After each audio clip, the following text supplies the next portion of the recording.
Hello everyone, welcome to Punjab IQ। Punjab IQ ਦੀ इस special video ਦੇ ਵਿੱਚ ਅੱਜ ਆਪਾਂ ਇੱਕ ਹੋਰ ਰਿਕਰੂਟਮੈਂਟ ਨੋਟੀਫਿਕੇਸ਼ਨ ਡਿਸਕਸ ਕਰਾਂਗੇ ਜੋ ਕਿ PSSB ਦੇ ऑफिशियल ਸਾਈਟ ਦੇ ਉੱਪਰ ਅਪਡੇਟ ਹੋ ਚੁੱਕਿਆ ਹੈ। ਇਹ ਹੈ ਇਸ਼ਤਿਹਾਰ ਨੰਬਰ 3/2022 ਜਿਸ ਦੇ ਵਿੱਚ 917 ਕਲਰਕ ਕਮ ਡਾਟਾ ਐਂਟਰੀ ਆਪਰੇਟਰ ਦੀਆਂ ਅਸਾਮੀਆਂ ਆਊਟ ਕੀਤੀਆਂ ਗਈਆਂ ਨੇ। ਇਸ ਦੀ ਡਿਟੇਲ ਆਪਾਂ ਚੈੱਕ ਕਰਾਂਗੇ ਕੌਣ ਇਸ ਫਾਰਮ ਨੂੰ ਅਪਲਾਈ ਕਰ ਸਕਦਾ ਹੈ, ਕੀ क्राइटेरिया रखा गया है, कितनी फीस रखी गई है पेपर में अप्लाई करने के लिए। सारी इन्फॉर्मेशन आप डिस्कस करांगे इस वीडियो के डिटेल के। सो आप इस वीडियो को स्टार्ट करते हैं बिना कोई टाइम वेस्ट किए। सब तो पहले इतने तुम देख सकते हो लड़ी नंबर, वेरवा तो पन्ना नंबर इतने आपको दिता गया है। सब तो पहले आप गल करते हैं, ठीक है। सब तो पहला इसका जो अखबारों के इश्तिहार प्रकाशित किया गया सी, वो किया गया सी 6/5/2022 में, बट इसका जो ऑफिशियल नोटिफिकेशन से 15/5/2022 में आना सी। कल की सी संडे, ठीक है। इस करके यह जो नोटिफिकेशन है ये अज के दिन यानी 16/5/2022 रिलीज़ किया गया है साइट के उपर, ठीक है। और ऑनलाइन फॉर्म ने जोड़े ये कल तो ही स्टार्ट हो चुके सी और 15/6/2022 तक तुसी ऑनलाइन फॉर्म भर सकते हो शाम 5 बजे तक, ठीक है। और फीस भरने की जो आखिरी मिति है और की गई है 18/6/2022, ये तुसी नोट कर सकते हो, ठीक है। उस तो बाद देख सकते हो तुसी डाटा एंट्री ऑपरेटर दी पोस्टां ने, clerk cum data entry operator दी जिसनों आप इन शॉर्ट बोलते हैं CDEO, ठीक है। इतने तुम देख सकते हो, साइट देख सकते हो, इतने मैंशन सारा कुछ किया गया। उस तो बाद असामियां का जो कैटेगरी वाइज वर्गीकरण है वो इतने किया गया है। फुल नोटिफिकेशन तो जोड़ा है प्रोवाइड कर दिता जाएगा टैलीग्राम चैनल के उपर, तुम देख सकते हो, ठीक है। इस सब तो इंपोर्टेंट की है, सब तो इंपोर्टेंट है जनरल दी पोस्टां, टोटल 200 ने पोस्टां, ठीक है। और कुड़ियां दे लिए रिजर्व ने 82, इतने तुम देख सकते हो, ठीक है। और इस सब तो इंपोर्टेंट की है, इस जो पंजाब कोऑपरेटिव बैंक दी जिहड़ी वैकेंसीज आनियां सी वो भी इस शामिल की गई ने। काफ़ी स्टूडेंट सोच रहे होंगे कि अलग तो नोटिफिकेशन आऊगा, अलग तो कोई नोटिफिकेशन नहीं आऊगा, ठीक है। इस ही इनकलूड की गई ने 738 वैकेंसीज, तुसीं देख सकते हो 738 वैकेंसीज ने जिहड़ियां ये पंजाब कोऑपरेटिव बैंक क्लर्क दी पोस्टां ने, ठीक है। पंजाब स्टेट कोऑपरेटिव बैंक दी जो CDEO दी पोस्टां आउट होनियां सी 738, ਉਹ ਇਸ ਦੇ ਵਿੱਚ ਇਨਕਲੂਡ ਕੀਤੀਆਂ ਗਈਆਂ ਨੇ। ਇਹ ਜੋ PSSB ਦੇ ਦੁਆਰਾ ਨੋਟੀਫਿਕੇਸ਼ਨ ਆਊਟ ਕੀਤਾ ਗਿਆ। ਬਾਕੀ ਤੁਸੀਂ ਦੇਖ ਸਕਦੇ ਹੋ ਇਸ ਦੇ ਵਿੱਚ ਬਾਕੀ ਜੋ ਡਿਪਾਰਟਮੈਂਟ ਨੇ, ਜਿਵੇਂ ਇੱਥੇ ਦਿੱਤਾ ਗਿਆ ਆਪਾਂ ਨੂੰ ਪੰਜਾਬ ਸ਼ਹਿਰੀ ਯੋਜਨਾਬੰਦੀ ਅਤੇ ਵਿਕਾਸ ਅਥਾਰਟੀ ਵਗੈਰਾ 6 ਪੋਸਟਾਂ ਨੇ। ਇੱਥੇ ਤੁਸੀਂ ਦੇਖ ਸਕਦੇ ਹੋ ਸਾਰਾ ਕੁਝ ਇੱਥੇ ਮੈਂਸ਼ਨ ਕੀਤਾ ਗਿਆ ਹੈ। ਇਸ ਦੇ ਵਿੱਚ ਸਭ ਤੋਂ ਜ਼ਿਆਦਾ ਪੋਸਟਾਂ ਕਿਸ ਦੇ ਵਿੱਚ ਨੇ, ਕੋਆਪਰੇਟਿਵ ਬੈਂਕ ਕਲਰਕ ਦੀਆਂ ਪੋਸਟਾਂ ਨੇ ਜੋ ਕਿੰਨੀਆਂ ਨੇ 738, ਜਿਸ ਦੇ ਵਿੱਚ ਜਨਰਲ ਦੇ ਲਈ ਨੇ 200 ਤੇ ਕੁੜੀਆਂ ਦੇ ਲਈ ਰਿਜ਼ਰਵ ਨੇ 82, ठीक है। और टोटल जो पोस्टां ने वो ने 917, जिस दे विच 738 सिर्फ और सिर्फ कोऑपरेटिव बैंक क्लर्क दी पोस्टां ने। यह तुसीं नोट कर सकते हो इत्थों, ठीक है। उस तो बाद नैक्सट आप गल करते हैं इस दे विच क्वालिफिकेशन की रखी गई है, इस दे विच आप गल करते हैं, ठीक है। इत्थे तुसीं आ सारा कुछ देख सकते हो, रीड कर सकते हो। इस दे विच आपां जो क्वालिफिकेशन है उसके बारे गल करांगे। इत्थे तुसीं कैटेगरी दे जिहड़े कोड दिते गए हैं, जिवें जनरल दा 101 है, ठीक है। सारे कोड्स तुसीं इत्थों चैक कर सकते हो अपनी कैटेगरी के अकॉर्डिंग, ठीक है। इतने आपको तनख्वाह का जो वेरवा है वो दिता गया है। कितनी तनख्वाह मिलेगी 19,900 रुपया, ठीक है। 19,900 रुपया तनख्वाह दी जाएगी। इतने तुम पे स्केल है जो चैक कर सकते हो, सारा कुछ इतने मैंशन किया गया है। इस इंपोर्टेंट क्या है 19,900 रुपया तनख्वाह मिलेगी, ये आपने याद रखना है, ठीक है। उस तो बाद विद्यक योग्यता की गल करते हैं। इस जिमें आपको पहले ही पता है इस की मंगया जाएगा, एक ग्रैजुएशन की डिग्री मंगी जाएगी, ठीक है। यानी आप कह सकते हैं जिस स्टूडेंट ने ग्रैजुएशन की हुई है, चाहे BA की हुई है, चाहे BCom की हुई है, ठीक है, चाहे BSc की हुई है, कुछ भी किया होया, तुहाडे कोल 3 साल की ग्रैजुएशन डिग्री होनी चाहिए है, तुसी इस फॉर्म में अप्लाई कर सकते हो, ठीक है। यह आपने याद रखना है। इत्थे मैंशन भी किया गया है bachelor degree from a recognised university और इंस्टीट्यूशन, ठीक है। कोई भी डिग्री तुहाडे कोल होनी चाहिए 3 सालों की, तुसी अप्लाई फॉर्म कर सकते हो, ठीक है।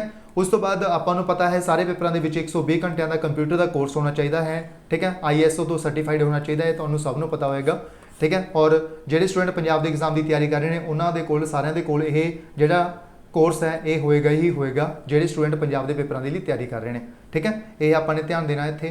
उस तो बाद अगर O लैवल का सर्टिफिकेट है तो आपको ISO सर्टिफिकेट की जरूरत नहीं है, ये भी तो नहीं याद रखना है, ठीक है। इस सब तो इंपोर्टेंट गल की है, जिमें लास्ट टाइम की हुआ सी पंजाब स्टेट कोऑपरेटिव बैंक के जो पोस्ट आईयां सी उस कोई भी टाइपिंग टैसट है जोड़ा वो नहीं रखा गया सी, डायरैक्ट भर्ती सी उस बट इस नोटिफिकेशन के मैंशन किया गया है पंजाबी और इंग्लिश की टाइपिंग करवाई जाएगी और इसकी स्पीड कितनी होनी चाहिए है 30 वर्ड्स पर मिनट। 30 ਸ਼ਬਦ ਪਰ ਮਿੰਟ ਦੇ ਵਿੱਚ ਟਾਈਪ ਕਰਨੇ ਪੈਣਗੇ ਆਪਾਂ ਨੂੰ। ਅਗਰ ਇਸ ਦੇ ਵਿੱਚ ਟਾਈਪਿੰਗ ਆਪਣੀ ਕਲੀਅਰ ਹੋਏਗੀ ਤਾਂ ਹੀ ਆਪਣੀ ਜਿਹੜੀ ਜੁਆਇਨਿੰਗ ਹੈ ਉਹ ਕਰਵਾਈ ਜਾਏਗੀ। ਇਸ ਦੇ ਵਿੱਚ ਸਭ ਤੋਂ ਇੰਪੋਰਟੈਂਟ ਕੀ ਹੈ, ਕੁਆਲੀਫਾਈਂਗ ਹੈ। ਇਸ ਦਾ ਕੋਈ ਨੰਬਰ ਨਹੀਂ ਐਡ ਹੋਊਗਾ, ਬਟ ਕੁਆਲੀਫਾਈ ਕਰਨਾ ਕੰਪਲਸਰੀ ਹੈ ਇਹ, ਠੀਕ ਹੈ। ਇਹ ਆਪਾਂ ਨੇ ਯਾਦ ਰੱਖਣਾ ਹੈ। ਇਸ ਦੇ ਵਿੱਚ ਇੱਥੇ ਸਾਰਾ ਕੁਝ ਮੈਂਸ਼ਨ ਕੀਤਾ ਗਿਆ ਹੈ, ਫੌਂਟ ਵਗੈਰਾ ਤੁਸੀਂ ਦੇਖ ਸਕਦੇ ਹੋ, ਰਾਵੀ ਫੌਂਟ ਯੂਜ਼ ਹੋਏਗਾ, ਠੀਕ ਹੈ। ਇਸ ਤੋਂ ਬਾਅਦ ਪੰਜਾਬੀ ਆਪਾਂ ਨੂੰ ਪਤਾ ਹੈ, ਪੰਜਾਬੀ ਪੜ੍ਹੀ ਹੋਣੀ ਚਾਹੀਦੀ ਹੈ ਆਪਣੀ 10ਵੀਂ ਪੱਧਰ ਦੇ ਵਿੱਚ, ਇਹ ਵੀ ਤੁਹਾਨੂੰ ਸਭ ਨੂੰ ਪਤਾ ਹੋਏਗਾ, ਠੀਕ ਹੈ। ਉਸ ਤੋਂ ਬਾਅਦ ਜਨਰਲ ਕੈਟਾਗਰੀ ਦੀ ਆਪਾਂ ਏਜ ਦੀ ਗੱਲ ਕਰਦੇ ਹਾਂ, 18 ਤੋਂ 37 ਹੋਣੀ ਚਾਹੀਦੀ ਹੈ। ਬਾਕੀ ਜੋ ਕੈਟਾਗਰੀਜ਼ ਨੇ ਉਹਨਾਂ ਨੂੰ ਜਿਵੇਂ ਉਹਨਾਂ ਨੂੰ ਰਿਜ਼ਰਵੇਸ਼ਨ ਮਿਲਦੀ ਆ ਉਸ ਦੇ ਅਕੋਰਡਿੰਗ ਉਹਨਾਂ ਨੂੰ ਮਿਲੇਗੀ ਹੀ ਮਿਲੇਗੀ, ਠੀਕ ਹੈ। ਜਿਵੇਂ ਤੁਹਾਡੀ ਜਿਹੜੀ ਉਮਰ ਸੀਮਾ ਹੈ, ਜਿਵੇਂ ਫੋਰ ਐਗਜ਼ਾਮਪਲ ਪਛੜੀ ਸ਼੍ਰੇਣੀ ਦੇ ਜਿਹੜੇ ਸਟੂਡੈਂਟਸ ਨੇ ਉਹਨਾਂ ਨੂੰ ਜਿਹੜੀ ਉਮਰ ਸੀਮਾ ਹੈ 42 ਸਾਲ ਹੋਵੇਗੀ, ਠੀਕ ਹੈ। ਬਾਕੀ ਸਾਰਾ ਕੁਝ ਤੁਸੀਂ ਇੱਥੇ ਮੈਂਸ਼ਨ ਕੀਤਾ ਗਿਆ ਹੈ ਤੇ ਤੁਸੀਂ ਦੇਖ ਸਕਦੇ ਹੋ। ਬਾਕੀ ਤੁਸੀਂ ਪਹਿਲਾ ਫਾਰਮ ਭਰ ਰਹੇ ਹੋ ਅਗਰ, ਤਾਂ ਤੁਹਾਨੂੰ ਪਤਾ ਹੀ ਹੋਏਗਾ ਤੁਹਾਡੀ ਕੈਟਾਗਰੀ ਦੇ ਅਕੋਰਡਿੰਗ ਜਿਹੜੀ ਏਜ ਕ੍ਰਾਈਟੇਰੀਆ ਹੈ ਉਹ ਕੀ ਹੋਏਗਾ, ਠੀਕ ਹੈ। ਬਾਕੀ ਰਿਜ਼ਰਵੇਸ਼ਨ ਦੀ ਗੱਲ ਕੀਤੀ ਗਈ ਹੈ ਇੱਥੇ, ਰਾਖਵਾਂ ਕਰਨ ਜਿਹੜੇ ਪੰਜਾਬ ਦੇ ਵਸਨੀਕ ਨੇ ਉਹਨਾਂ ਨੂੰ ਵੀ ਮਿਲੇਗਾ, ਇੱਥੇ ਮੈਂਸ਼ਨ ਕੀਤਾ ਗਿਆ ਹੈ। ਉਸ ਤੋਂ ਬਾਅਦ ਫੀਸ ਵੇਰਵਾ ਦੀ ਗੱਲ ਕਰਦੇ ਹਾਂ ਆਪਾਂ। ਇਸ ਦੇ ਵਿੱਚ ਜੋ ਜਨਰਲ ਕੈਟਾਗਰੀ ਦੇ ਸਟੂਡੈਂਟਸ ਨੇ ਜਾਂ ਫਿਰ ਸੁਤੰਤਰਤਾ ਸੰਗਰਾਮੀ ਜਾਂ ਫਿਰ ਖਿਡਾਰੀ, ਇਹਨਾਂ ਦੀ ਜਿਹੜੀ ਫੀਸ ਹੈ ਉਹ ਹੈ 1000 ਰੁਪਇਆ। ਜਿਵੇਂ ਆਪਾਂ ਜਨਰਲੀ ਸਾਰੇ ਪੇਪਰਾਂ ਦੇ ਵਿੱਚ ਦੇਖਦੇ ਹਾਂ, ਪੰਜਾਬ ਦੇ ਵਿੱਚ ਸਾਰੇ ਪੇਪਰਾਂ ਦੀ ਮੋਸਟਲੀ ਜੋ ਫੀਸ ਹੁੰਦੀ ਹੈ PSSB ਜੋ ਕੰਡਕਟ ਕਰਦਾ ਉਹ 1000 ਰੁਪਇਆ ਹੀ ਕੰਡਕਟ ਕਰਦਾ, ਠੀਕ ਹੈ। 1000 ਰੁਪਇਆ ਹੀ ਜਿਹੜਾ ਹੈ ਫੀਸ ਲੈਂਦਾ ਹੈ ਹਰ ਇੱਕ ਪੇਪਰ ਦੀ ਜਨਰਲ ਕੈਟਾਗਰੀ ਦੇ ਲਈ। ਉਸ ਤੋਂ ਬਾਅਦ SC BC ਤੇ EWS ਇਹਨਾਂ ਦੀ ਫੀਸ ਹੈ 250 ਰੁਪਇਆ, ਠੀਕ ਹੈ। ਐਕਸ ਸਰਵਿਸਮੈਨ ਸੈਲਫ ਤੇ ਡਿਪੈਂਡੈਂਟ ਦੀ 200 ਰੁਪਇਆ ਤੇ ਹੈਂਡੀਕੈਪਟ ਦੀ ਜਿਹੜੀ ਫੀਸ ਹੈ ਉਹ ਹੈ 500 ਰੁਪਇਆ। ਕਿਸੇ ਵੀ ਹਾਲਤ ਦੇ ਵਿੱਚ ਵਾਪਸ ਨਹੀਂ ਕੀਤੀ ਜਾਊਗੀ ਇਹ ਫੀਸ, ਇਹ ਵੀ ਇੱਥੇ ਮੈਂਸ਼ਨ ਕੀਤਾ ਗਿਆ, ਠੀਕ ਹੈ। ਉਸ ਤੋਂ ਬਾਅਦ ਇਸ ਦੇ ਵਿੱਚ ਕੀ ਮੈਂਸ਼ਨ ਕੀਤਾ ਗਿਆ ਹੈ, ਚੋਣ ਵਿਧੀ ਪ੍ਰੀਖਿਆ ਸੰਬੰਧੀ ਜਾਣਕਾਰੀ ਪ੍ਰਕਾਸ਼ਿਤ ਕੀਤੀਆਂ ਗਈਆਂ। ਇਹ ਜੋ ਵੈਕੈਂਸੀਜ਼ ਨੇ ਇਹਨਾਂ ਦੇ ਲਈ ਇੱਕ ਪੇਪਰ ਕੰਡਕਟ ਕਰਵਾਇਆ ਜਾਊਗਾ, ਆਬਜੈਕਟਿਵ ਟਾਈਪ ਟੈਸਟ ਹੋਏਗਾ, ਠੀਕ ਹੈ। ਜਿਸ ਦੇ ਵਿੱਚ ਹਰ ਕੈਟਾਗਰੀ, ਚਾਹੇ ਉਹ ਜਨਰਲ ਹੋਵੇ, ਚਾਹੇ ਉਹ SC ਹੋਵੇ, ਚਾਹੇ BC ਹੋਵੇ, ਚਾਹੇ EWS ਹੋਵੇ, ਉਹਨਾਂ ਨੇ ਅਗਰ ਪੇਪਰ ਦੇ ਵਿੱਚ ਕੁਆਲੀਫਾਈ ਕਰਨਾ ਤਾਂ ਘੱਟੋ ਘੱਟ 40% ਤੱਕ ਅੰਕ ਨੇ ਜਿਹੜੇ ਉਹਨਾਂ ਨੂੰ ਪ੍ਰਾਪਤ ਕਰਨੇ ਪੈਣਗੇ, ਤਾਂ ਹੀ ਉਹ ਐਲੀਜੀਬਲ ਹੋਣਗੇ। ਬਾਕੀ ਮੈਰਿਟ ਬਣੇਗੀ ਹੀ ਬਣੇਗੀ, ਇਹ ਤੁਹਾਨੂੰ ਯਾਦ ਰੱਖਣਾ ਹੈ। ਅਗਰ ਤੁਹਾਡੇ 40% ਨੰਬਰ ਆ ਜਾਣਗੇ ਇਹ ਨਹੀਂ ਹੋਏਗਾ ਕਿ ਤੁਹਾਡੀ ਸਿਲੈਕਸ਼ਨ ਹੋ ਜਾਏ, ਠੀਕ ਹੈ। ਮੈਰਿਟ ਤਾਂ ਬਣੇਗੀ ਹੀ ਬਣੇਗੀ, ਬਟ 40% ਹੋਣੇ ਚਾਹੀਦੇ ਨੇ ਤਾਂ ਹੀ ਆਪਾਂ ਕੁਆਲੀਫਾਈ ਕਰ ਸਕਦੇ ਹਾਂ, ਅਦਰਵਾਈਜ਼ ਆਪਾਂ ਡਿਸਕੁਆਲੀਫਾਈ ਹਾਂ ਅਗਰ 40% ਤੋਂ ਘੱਟ ਮਾਰਕਸ ਆਪਣੇ ਪੇਪਰ ਦੇ ਵਿੱਚ ਆਉਂਦੇ ਨੇ ਤਾਂ, ਠੀਕ ਹੈ।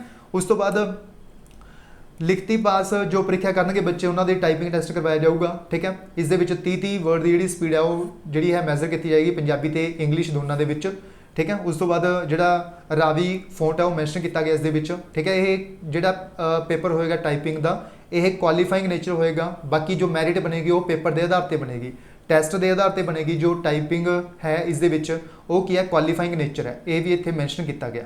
ਬਾਕੀ ਸਾਰਾ ਕੁਝ ਡਿਟੇਲ ਦੇ ਵਿੱਚ ਆਪਾਂ ਨੇ ਕਵਰ ਕਰ ਲਿਆ, ਠੀਕ ਹੈ। ਇਸ ਦੇ ਵਿੱਚ ਜੋ ਇੰਪੋਰਟੈਂਟ ਪੁਆਇੰਟਸ ਆਪਾਂ ਨੇ ਸਾਰੇ ਕਵਰ ਕਰ ਲਏ। PSSB ਦੀ ਸਾਈਟ ਦੇ ਉੱਪਰ ਤੁਸੀਂ 15/5/2022 ਤੋਂ ਲੈ ਕੇ 15/6/2022 ਤੱਕ ਤੁਸੀਂ ਅਪਲਾਈ ਕਰ ਸਕਦੇ ਹੋ ਸ਼ਾਮ 5 ਵਜੇ ਤੱਕ, ਠੀਕ ਹੈ। ਬਾਕੀ ਸਾਰੇ ਡਿਟੇਲ ਤੁਸੀਂ ਚੈੱਕ ਕਰ ਸਕਦੇ ਹੋ। ਜੋ ਇੰਪੋਰਟੈਂਟ ਪੁਆਇੰਟ ਲੱਗਦੇ ਸੀ ਉਹ ਆਪਾਂ ਨੇ ਸਾਰੇ ਇੱਥੇ ਕਵਰ ਕਰ ਲਏ ਨੇ, ਠੀਕ ਹੈ। ਸਾਰੇ ਇੰਪੋਰਟੈਂਟ ਜਿਹੜੇ ਪੁਆਇੰਟਸ ਸੀ ਉਹ ਆਪਾਂ ਨੇ ਕਵਰ ਕਰ ਲਏ, ਲਗਭਗ ਸਾਰਾ ਜੋ ਨੋਟੀਫਿਕੇਸ਼ਨ ਉਹ ਆਪਾਂ ਨੇ ਰੀਡ ਕਰ ਲਿਆ। ਬਾਕੀ ਜੋ ਇਸ ਦੇ ਜੋ ਪੇਪਰ ਦਾ ਸ਼ਡਿਊਲ ਹੈ ਜਾਂ ਫਿਰ ਐਡਮਿਟ ਕਾਰਡਸ ਨੇ ਉਹ ਬਾਅਦ ਦੇ ਵਿੱਚ ਆਪਾਂ ਨੂੰ ਸਾਈਟ ਦੇ ਉੱਪਰ ਦੇਖਣ ਨੂੰ ਮਿਲਣਗੇ। ਬਾਕੀ ਜੋ ਪੇਪਰ ਦਾ ਪੈਟਰਨ ਹੋਏਗਾ ਉਹ ਲਗਭਗ ਚੇਂਜ ਕੁਝ ਵੀ ਨਹੀਂ ਹੋਏਗਾ, ਸੇਮ ਹੋਏਗਾ ਪੈਟਰਨ ਜੋ PSSB ਨੇ 2021 ਦੇ ਵਿੱਚ ਸੇਮ ਪੈਟਰਨ ਕੰਡਕਟ ਕੀਤਾ ਸੀ, ਸੇਮ ਉਸੇ ਤਰ੍ਹਾਂ ਦਾ ਪੈਟਰਨ ਹੈ ਜਿਹੜਾ ਇਸ ਵਾਰ ਰਹਿਣ ਦੇ ਚਾਂਸ ਨੇ। ਬਟ ਇਸ ਦੇ ਵਿੱਚ ਕੋਆਪਰੇਟਿਵ ਬੈਂਕ ਦਾ ਮਟੀਰੀਅਲ ਹੈ ਜਿਹੜਾ ਉਹ ਹੋ ਸਕਦਾ ਹੈ ਇਸ ਦੇ ਵਿੱਚ ਬੈਂਕਿੰਗ ਵਗੈਰਾ ਐਡ ਕੀਤੀ ਜਾਵੇ। ਬਹੁਤ ਹੀ ਜਲਦੀ ਤੁਹਾਨੂੰ ਇਸ ਦਾ ਜਿਹੜਾ ਸਿਲੇਬਸ ਹੈ ਆਫੀਸ਼ੀਅਲ ਉਹ ਵੀ ਸਾਈਟ ਦੇ ਉੱਪਰ ਦੇਖਣ ਨੂੰ ਮਿਲ ਜਾਏਗਾ, ਬਹੁਤ ਹੀ ਜਲਦੀ। ਇਹ ਸੀ ਕੰਪਲੀਟ ਨੋਟੀਫਿਕੇਸ਼ਨ ਆਪਣਾ ਜੋ PSSB ਦੀ ਸਾਈਟ ਦੇ ਉੱਪਰ ਅਪਡੇਟ ਕੀਤਾ ਗਿਆ ਹੈ ਅੱਜ ਦੇ ਦਿਨ। ਇਹ 15/5 ਨੂੰ ਹੋਣਾ ਸੀ ਆਊਟ, ਬਟ ਕੱਲ ਕੀ ਸੀ ਸੰਡੇ, ਇਸ ਕਰਕੇ ਇਹ ਇੱਕ ਦਿਨ ਡਿਲੇ ਹੋ ਗਿਆ, ਯਾਨੀ 16/5/2022 ਨੂੰ ਇਹ ਜਿਹੜਾ ਨੋਟੀਫਿਕੇਸ਼ਨ ਹੈ ਇਹ ਸਾਈਟ ਦੇ ਉੱਪਰ ਅਪਡੇਟ ਕੀਤਾ ਗਿਆ, ਠੀਕ ਹੈ। ਇਹ ਸੀ ਕੰਪਲੀਟ ਆਪਣਾ ਨੋਟੀਫਿਕੇਸ਼ਨ। ਇਸ ਤੋਂ ਇਲਾਵਾ ਸਾਡੇ ਦੁਆਰਾ ਪੰਜਾਬ ਸਟੇਟ ਕੋਆਪਰੇਟਿਵ ਬੈਂਕ ਦੇ ਲਈ ਇੱਕ ਸਪੈਸ਼ਲ ਜਿਹੜਾ ਕੋਰਸ ਹੈ ਉਹ ਡਿਜ਼ਾਈਨ ਕੀਤਾ ਗਿਆ ਹੈ। ਅਗਰ ਕੋਈ ਸਟੂਡੈਂਟ ਬਾਏ ਕਰਨਾ ਚਾਹੁੰਦਾ ਹੈ ਤਾਂ ਉਹ ਸਟੂਡੈਂਟ ਬਾਏ ਕਰ ਸਕਦਾ ਹੈ, ਠੀਕ ਹੈ। ਇਹ ਜੋ ਕੋਰਸ ਹੈ 100% ਸਿਲੈਕਸ਼ਨ ਕੋਰਸ ਹੋਏਗਾ, ਠੀਕ ਹੈ। ਇਸ ਦੀ ਜਿਹੜੀ ਫੀਸ ਹੈ ਸਿਰਫ ਔਰ ਸਿਰਫ 1799 ਰੁਪਏ ਰੱਖੀ ਗਈ ਹੈ। 6 ਮਹੀਨਿਆਂ ਦੇ ਲਈ ਇਹ ਜਿਹੜਾ ਕੋਰਸ ਹੈ ਤੁਹਾਡੇ ਲਈ ਵੈਲਿਡ ਹੋਏਗਾ, ਠੀਕ ਹੈ। ਅਗਰ ਕੋਈ ਸਟੂਡੈਂਟ ਬਾਏ ਕਰਨਾ ਚਾਹੁੰਦਾ ਹੈ ਤਾਂ ਸਾਡੀ ਜਿਹੜੀ ਐਪਲੀਕੇਸ਼ਨ ਹੈ ਜਿਸ ਦਾ ਨਾਮ ਹੈ ਪੰਜਾਬ IQ, ਇਸ ਨੂੰ ਇੰਸਟਾਲ ਕਰ ਸਕਦਾ ਹੈ। ਇਸ ਦੇ ਵਿੱਚ ਟੌਪ ਸੈਲਿੰਗ ਕੋਰਸ ਦੇ ਵਿੱਚ ਤੁਹਾਨੂੰ ਪੰਜਾਬ ਸਟੇਟ ਕੋਆਪਰੇਟਿਵ ਬੈਂਕ ਦਾ ਜਿਹੜਾ ਕੋਰਸ ਹੈ CDO ਐਂਡ ਸਟੈਨੋ ਦੇ ਲਈ ਉਹ ਮਿਲ ਜਾਏਗਾ, ਉਹ ਤੋਂ ਤੁਸੀਂ ਡਾਇਰੈਕਟ ਬਾਏ ਕਰ ਸਕਦੇ ਹੋ। ਤੁਹਾਨੂੰ ਜਿਹੜੀ ਫੀਸ ਹੈ ਸਿਰਫ ਔਰ ਸਿਰਫ 1799 ਰੁਪਏ ਪੇ ਕਰਨੀ ਹੈ। ਵੈਸੇ ਇਸ ਦੀ ਫੀਸ ਹੈ 4000 ਰੁਪਇਆ, ਬਟ ਤੁਹਾਨੂੰ ਡਿਸਕਾਊਂਟ ਦੇ ਵਿੱਚ ਇਸ ਦੀ ਜਿਹੜੀ ਫੀਸ ਹੈ 1799 ਰੁਪਏ ਦੇ ਵਿੱਚ ਪਏਗੀ। 6 ਮਹੀਨਿਆਂ ਦੇ ਲਈ ਇਹ ਜਿਹੜਾ ਕੋਰਸ ਹੈ ਵੈਲਿਡ ਹੋਏਗਾ। ਜਿਹੜੇ ਸਟੂਡੈਂਟ ਵਧੀਆ ਢੰਗ ਨਾਲ ਤਿਆਰੀ ਕਰਨੇ ਚਾਹੁੰਦੇ ਨੇ ਤਾਂ ਉਹ ਸਟੂਡੈਂਟ ਇਸ ਕੋਰਸ ਨੂੰ ਬਾਏ ਕਰ ਸਕਦੇ ਨੇ, ਕਿਉਂਕਿ ਅਗਰ ਆਪਾਂ ਪੇਪਰ ਅਪਲਾਈ ਕਰ ਰਹੇ ਹਾਂ ਤਾਂ ਆਪਣੀ ਫੀਸ ਹੈ ਜਿਹੜੀ 1000 ਰੁਪਏ ਲੱਗੇਗੀ। ਠੀਕ ਹੈ, ਆਪਾਂ ਅਗਰ ਥੋੜੀ ਜਿਹੀ ਤਿਆਰੀ ਕਰ ਲਾਂਗੇ ਤਾਂ ਆਪਣਾ ਜਿਹੜਾ ਪੇਪਰ ਹੈ ਕਲੀਅਰ ਹੋ ਸਕਦਾ ਹੈ। ਬਿਲਕੁਲ ਆਪਾਂ ਐਗਜ਼ਾਮ ਓਰੀਐਂਟਡ ਕੰਟੈਂਟ ਇਹਦੇ ਵਿੱਚ ਕਵਰ ਕਰਾਂਗੇ ਇਸ ਕੋਰਸ ਦੇ ਵਿੱਚ। ਇੱਕ ਵੀ ਕੁਐਸਚਨ ਤੁਹਾਡਾ ਇਸ ਕੋਰਸ ਤੋਂ ਬਾਹਰ ਨਹੀਂ ਆਊਗਾ। ਸਭ ਤੋਂ ਵੱਡੀ ਗੱਲ ਇਸ ਦੇ ਵਿੱਚ ਜਿਹੜੇ ਪ੍ਰੀਵੀਅਸ ਪੇਪਰ ਹੋਏ ਨੇ ਉਹ ਵੀ ਆਪਾਂ ਕਵਰ ਕਰਾਂਗੇ ਇਸ ਕੋਰਸ ਦੇ ਅੰਦਰ। ਠੀਕ ਹੈ, ਜੋ ਸਟੂਡੈਂਟ ਬਾਏ ਕਰਨਾ ਚਾਹੁੰਦੇ ਨੇ ਉਹ ਸਾਡੀ ਐਪਲੀਕੇਸ਼ਨ ਡਾਊਨਲੋਡ ਕਰ ਸਕਦੇ ਨੇ, ਜਿਸ ਦਾ ਨਾਮ ਹੈ ਪੰਜਾਬ IQ। ਡਿਸਕ੍ਰਿਪਸ਼ਨ ਬਾਕਸ ਦੇ ਵਿੱਚ ਲਿੰਕ ਵੀ ਮਿਲ ਜੂਗਾ ਤੁਹਾਨੂੰ, ਉੱਥੋਂ ਵੀ ਤੁਸੀਂ ਡਾਇਰੈਕਟ ਡਾਊਨਲੋਡ ਕਰਕੇ ਐਪਲੀਕੇਸ਼ਨ ਨੂੰ ਉਸ ਦੇ ਵਿੱਚ ਇਨਰੋਲ ਕਰ ਸਕਦੇ ਹੋ ਇਸ ਕੋਰਸ ਦੇ ਵਿੱਚ। ਠੀਕ ਹੈ, ਸਿਰਫ ਔਰ ਸਿਰਫ 1799 ਰੁਪਏ ਫੀਸ ਹੋਏਗੀ। ਇਹ ਯਾਦ ਰੱਖਣਾ ਹੈ ਲਿਮਿਟਡ ਟਾਈਮ ਆਫਰ ਹੋਏਗਾ 1799 ਰੁਪਏ ਵਾਲਾ। ਜਿਹੜਾ ਸਟੂਡੈਂਟ ਬਾਏ ਕਰਨਾ ਚਾਹੁੰਦਾ ਉਹ ਜਲਦੀ ਤੋਂ ਜਲਦੀ ਬਾਏ ਕਰ ਸਕਦਾ ਹੈ। ਠੀਕ ਹੈ, ਉਸ ਤੋਂ ਬਾਅਦ ਸਾਡੇ ਦੁਆਰਾ ਇੱਕ ਕਾਮਨ ਬੈਚ ਹੈ ਜਿਹੜਾ ਪੰਜਾਬ ਦੇ ਸਾਰੇ ਪੇਪਰਾਂ ਦੇ ਲਈ ਸਟਾਰਟ ਕੀਤਾ ਗਿਆ ਹੈ। ਤੁਹਾਨੂੰ ਪਤਾ ਹੈ 2022 ਦੇ ਵਿੱਚ 26,454 ਜਿਹੜੀਆਂ ਵੈਕੈਂਸੀਜ਼ ਨੇ ਉਹ ਆਊਟ ਹੋਣ ਜਾ ਰਹੀਆਂ ਨੇ। ਚਾਹੇ ਆਪਾਂ ਗੱਲ ਕਰੀਏ ਕੋਆਪਰੇਟਿਵ ਬੈਂਕ ਦੀ, ਚਾਹੇ ਐਕਸਾਈਜ਼ ਇੰਸਪੈਕਟਰ ਦੀ ਗੱਲ ਕਰੀਏ, ਗ੍ਰਾਮ ਸੇਵਕ ਦਾ ਨੋਟੀਫਿਕੇਸ਼ਨ ਆਊਟ ਹੋ ਚੁੱਕਿਆ ਹੈ। ਐਕਸਾਈਜ਼ ਦਾ ਜਿਹੜਾ ਨੋਟੀਫਿਕੇਸ਼ਨ ਹੈ 23 ਤਰੀਕ ਨੂੰ ਆ ਜਾਊਗਾ। ਠੀਕ ਹੈ, PSSB ਕਲਰਕ ਦਾ ਜਿਹੜਾ ਨੋਟੀਫਿਕੇਸ਼ਨ ਹੈ, ਲੀਗਲ ਕਲਰਕ ਵਗੈਰਾ ਦਾ ਉਹ ਆ ਚੁੱਕਿਆ ਹੈ। ਠੀਕ ਹੈ, ਫੂਡ ਸਪਲਾਈ ਦਾ ਵੀ ਨੋਟੀਫਿਕੇਸ਼ਨ ਬਹੁਤ ਜਲਦੀ ਦੇਖਣ ਨੂੰ ਮਿਲੇਗਾ। Punjab police sub inspector others ਦਾ, ਬਾਕੀ ਜੋ ਵੀ ਪੰਜਾਬ ਦੇ ਐਗਜ਼ਾਮਸ ਹੁੰਦੇ ਨੇ ਸਾਰੇ ਐਗਜ਼ਾਮਸ ਦੇ ਵਿੱਚ ਹੈਲਪ ਕਰੇਗਾ ਇਹ ਕੋਰਸ। ਜਿਵੇਂ ਐਕਸਾਈਜ਼ ਦੇ ਵਿੱਚ ਆਪਾਂ ਨੂੰ ਪਤਾ ਟੈਕਸੇਸ਼ਨ ਤੇ ਇੰਡਸਟਰੀ, ਇਹ ਦੋਨੋਂ ਚੀਜ਼ਾਂ ਅਲੱਗ ਆਣਗੀਆਂ, ਇਸ ਦੇ ਵਿੱਚ ਕਵਰ ਕਰਾਂਗੇ ਆਪਾਂ ਇਸ ਕੋਰਸ ਦੇ ਵਿੱਚ। ਜਿਵੇਂ ਕੋਆਪਰੇਟਿਵ ਬੈਂਕ ਦੇ ਵਿੱਚ ਇਸ ਦੇ ਵਿੱਚ ਬੈਂਕਿੰਗ ਵਗੈਰਾ ਆਏਗੀ, ਉਹ ਵੀ ਆਪਾਂ ਸਾਰਾ ਕੁਝ ਕਵਰ ਕਰਾਂਗੇ। ਠੀਕ ਹੈ, ਇਹ ਆਪਾਂ ਕਹਿ ਸਕਦੇ ਹਾਂ ਸਾਰੇ ਪੇਪਰਾਂ ਦੇ ਲਈ ਇੱਕ ਸਿੰਗਲ ਕਾਮਨ ਕੋਰਸ ਹੈ, ਤੁਹਾਨੂੰ ਸਾਰੇ ਪੇਪਰਾਂ ਦੇ ਵਿੱਚ ਹੈਲਪ ਕਰੇਗਾ। ਇਸ ਤੋਂ ਬਾਹਰ ਤੁਹਾਨੂੰ ਕਿਤੋਂ ਵੀ ਤਿਆਰੀ ਕਰਨ ਦੀ ਜ਼ਰੂਰਤ ਨਹੀਂ ਹੈ, ਸਾਰਾ ਕੰਟੈਂਟ ਤੁਹਾਡਾ ਇਸ ਕੋਰਸ ਦੇ ਵਿੱਚ ਹੀ ਕਵਰ ਹੋ ਜਾਊਗਾ। ਠੀਕ ਹੈ, ਇਸ ਦੀ ਜਿਹੜੀ ਫੀਸ ਹੈ ਉਹ ਕਿੰਨੀ ਰੱਖੀ ਗਈ ਹੈ 6000 ਰੁਪਇਆ, ਬਟ ਤੁਹਾਨੂੰ 6000 ਰੁਪਏ ਪੇ ਕਰਨ ਦੀ ਜ਼ਰੂਰਤ ਨਹੀਂ ਹੈ। ਠੀਕ ਹੈ, ਇਹ ਜੋ ਫੀਸ ਹੈ ਰੱਖੀ ਗਈ ਹੈ ਉਹ ਰੱਖੀ ਗਈ 3100 ਰੁਪਏ। याद रखना है ये जो ऑफर है लिमिटेड टाइम ऑफर है, ਜਿਹੜਾ स्टूडेंट बाय करना चाहता वो जल्दी तो जल्दी बाय कर सकता है। इस जी वैलिडिटी होएगी वो होएगी 250 डेज़, 250 दिन की वैलिडिटी होएगी इस कोर्स की। ਜਿਹੜਾ स्टूडेंट बाय करना चाहता वो जल्दी तो जल्दी बाय कर सकता है, क्योंकि ਆਪਾਂ ਨੂੰ पता है पेपर ने ਜਿਹੜੇ ਉਹ 3 ਤੋਂ 4 ਮਹੀਨਿਆਂ ਦੇ ਵਿੱਚ ਕੰਡਕਟ ਕਰਵਾਏ ਜਾਣਗੇ, ਔਰ 2022 ਦੇ ਵਿੱਚ ਹੀ ਉਮੀਦ ਹੈ ਕਿ ਇਸ ਸਾਲ ਦੇ ਵਿੱਚ ਹੀ ਜਿਹੜੇ ਪੇਪਰ ਕੰਡਕਟ ਕਰਵਾਏ ਜਾਣਗੇ ਉਹਨਾਂ ਦੀ ਜੁਆਇਨਿੰਗ ਵੀ ਕਰਵਾਈ ਜਾਊਗੀ। ਇਸ ਕਰਕੇ ਜਿਹੜੇ ਸਟੂਡੈਂਟ ਵਧੀਆ ਤਿਆਰੀ ਕਰਨਾ ਚਾਹੁੰਦੇ ਨੇ, ਵਧੀਆ ਢੰਗ ਨਾਲ ਪੜ੍ਹਨਾ ਚਾਹੁੰਦੇ ਨੇ, ਉਹ ਸਟੂਡੈਂਟ ਇਸ ਕੋਰਸ ਦੇ ਵਿੱਚ ਇਨਰੋਲ ਕਰ ਸਕਦੇ ਨੇ। ਠੀਕ ਹੈ, ਇਹ ਸੀ ਆਪਣੀ ਕੰਪਲੀਟ ਡਿਟੇਲ ਦੋਨੋਂ ਕੋਰਸਿਸ ਦੇ ਬਾਰੇ। ਅਗਰ ਕੋਈ ਡਾਊਟ ਹੈ ਤਾਂ ਤੁਸੀਂ ਇਸ ਨੰਬਰ ਤੇ WhatsApp ਤੇ ਮੈਸੇਜ ਕਰਕੇ ਪੁੱਛ ਸਕਦੇ ਹੋ 7009868826। ਠੀਕ ਹੈ, ਸੋ ਇਹ ਸੀ ਆਪਣਾ ਕੰਪਲੀਟ ਨੋਟੀਫਿਕੇਸ਼ਨ ਤੇ ਆਪਣਾ ਕੋਰਸ ਦੇ ਬਾਰੇ ਵੀ ਆਪਾਂ ਨੇ ਗੱਲ ਕਰ ਲਈ। ਅਗਰ ਕੋਈ ਡਾਊਟ ਹੈ ਤਾਂ ਤੁਸੀਂ ਕਮੈਂਟ ਬਾਕਸ ਦੇ ਵਿੱਚ ਕਮੈਂਟ ਕਰਕੇ ਪੁੱਛ ਸਕਦੇ ਹੋ। ਠੀਕ ਹੈ, ਕੋਈ ਡਾਊਟ ਅਗਰ ਤੁਹਾਨੂੰ ਇਸ ਨੋਟੀਫਿਕੇਸ਼ਨ ਰਿਲੇਟਡ ਅਗਰ ਕੋਈ ਡਾਊਟ ਹੈ। ਠੀਕ ਹੈ, ਇਸ ਵੀਡੀਓ ਦੇ ਵਿੱਚ ਬਸ ਇੰਨਾ ਹੀ, ਮਿਲਦੇ ਹਾਂ ਨੈਕਸਟ ਵੀਡੀਓ ਦੇ ਵਿੱਚ। So thank you so much.